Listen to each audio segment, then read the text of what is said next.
வாழ்வின் சகல துறைகளிலேயும் அது கூடவே வந்து கொண்டிருக்கிறது. வாழ்வை துறந்து ஓடிய ஞானி ஒருவர் ஒரு அற்புதமான பாட்டு பாடி இருக்கிறார். அந்த வெண்பா இது: முதற்சங்கமுதூட்டும் மொய்குழலாராசை நடுச்சங்கம் நல்விலங்கு பூட்டும்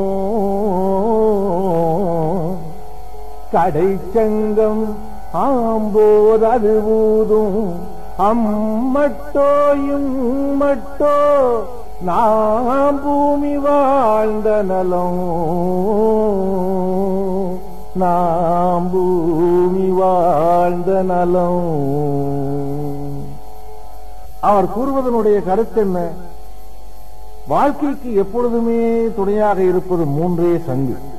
ஒரு மனிதனுடைய ஆயுள் காலத்தில் 3 முறைதான் சங்கு அவனுக்கு பயன்படுகிறது. முதற் சங்கு பால் ஊட்டுகிறது, 2வது சங்கு திருமணத்தின் போது ஊதப்படுகிறது, 3வது சங்கு கடைசியாக ஊதப்படுகிறது. அதிலேயும் வார்த்தைகளோடு பட்டினத்தார் எவ்வளவு அழகாக விளையாடுகிறார். முதற்சங்கு அமுதூட்டும், பாலூட்டும், மொய்குழலார் ஆசை நடுச்சங்கம் நல்விலங்கு பூட்டும். நடுச்சங்கம் என்று அவர் சொல்வது நடுவிலே ஊதப்படுகிற சங்கை மட்டுமல்ல, வாழ்க்கையின் நடுப்பகுதி நடுச்சங்கமத்தை குறிக்கும். கடைச்சங்கம் ஆம்போது 3வது சங்கு ஊதுகிறது என்கிறார் அல்லவா?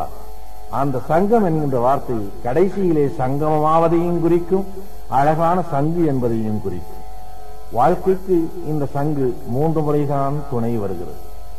அந்த முதற் சங்கை தாயின் மடியிலே பார்த்தோம். 2வது சங்கு மண வீட்டிலே ஒலிக்கிறது. அந்த மணவீடு மங்களமாக ஒலிக்கிறது.